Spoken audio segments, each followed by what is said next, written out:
পিরোজপুর বিজ্ঞান ও প্রযুক্তি বিশ্ববিদ্যালয়ের 2024-25 শিক্ষাবর্ষে ভর্তি হওয়া স্নাতক দ্বিতীয় ব্যাচের শিক্ষার্থীদের ওরিয়েন্টেশন রবিবার বিশ্ববিদ্যালয়ের ডাক দিয়ে যায় অডিটোরিয়ামে অনুষ্ঠিত হয়।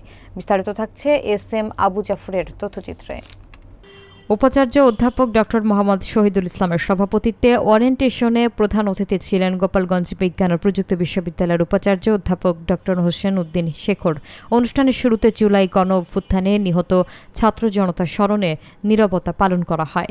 বিজ্ঞান অনুষদের ডিন ডক্টর আক্তার হোসেন নবীন শিক্ষার্থীদের শুভেচ্ছা জানান।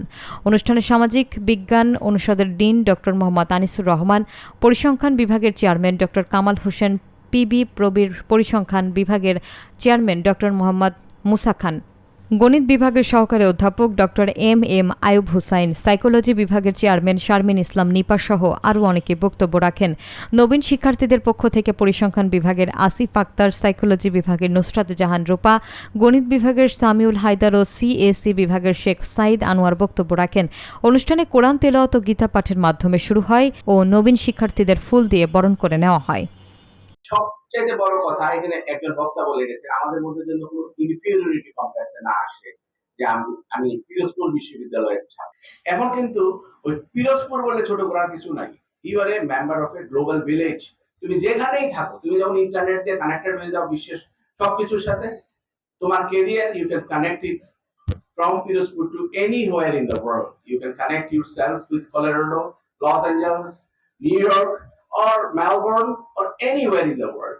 If you are eligible, you can make yourself. সবসময় লক্ষ্য স্থির রাখবা। মাত্র 4টা ডিপার্টমেন্ট, শিক্ষকদের সাথে অনেক ক্লোজ কন্ট্যাক্টে আসার সুযোগ আসবে।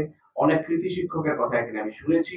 তাদের সাথে একটা শ্রদ্ধার সম্পর্ক রাখবা, একটা ভালোবাসার সম্পর্ক রাখবা। এখানে ভালো হয়ে চলো। তোমরা যদি ভালো থাকো, আশেপাশের মানুষ শিখবে তোমাদের কাছে।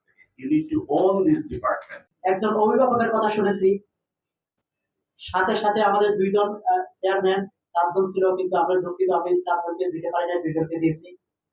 এবং একজন প্রাধ্যক্ষের কথা আমরা শুনেছি, এবং মাননীয় গোপালগঞ্জ বিশ্ববিদ্যালয়ের 2 জন অধ্যাপক, একজন ডিন। আমি অবশ্য 92 থেকে সাঁতারাল বিজ্ঞান ও প্রযুক্তি বিশ্ববিদ্যালয়ের প্রথম বেচ আমি পড়েছি ডক্টর তাজুল, পরিসংখ্যান বিভাগের একজন যে অধ্যাপক, সে আমার ডাইরেক্ট স্টুডেন্ট। হ্যাঁ, সে এখন একটা বিশ্ববিদ্যালয়, আমার ছাত্র এখন একটা বিশ্ববিদ্যালয়ের ভাইস চ্যান্সেলর। তো আমি শিক্ষার্থীদেরকে আবারও অভিনন্দন জানাবো। আসলে বিরাট একটা ভর্তি যুদ্ধের মাধ্যমে তারা এই অবস্থায় এসেছে। তাদের মতো অনেকেই আছে ভালো রেজাল্ট করে কিন্তু ভর্তি পরীক্ষা টিকতে পারে না, চান্স পায় না, পাবলিক বিশ্ববিদ্যালয়ে তারা ভর্তি হওয়ার সুযোগ পায় নাই। আমি তোমাদেরকে অভিনন্দন জানাবো, তোমাদেরকে ভাগ্যবান বলবো। কিন্তু এটা হলো সাকসেসের একটা স্টেপ মাত্র, এটার প্রথম শুরু। কিন্তু এরপরে তোমাদের সামনে বিরাট অনেক কিছু বাকি আছে।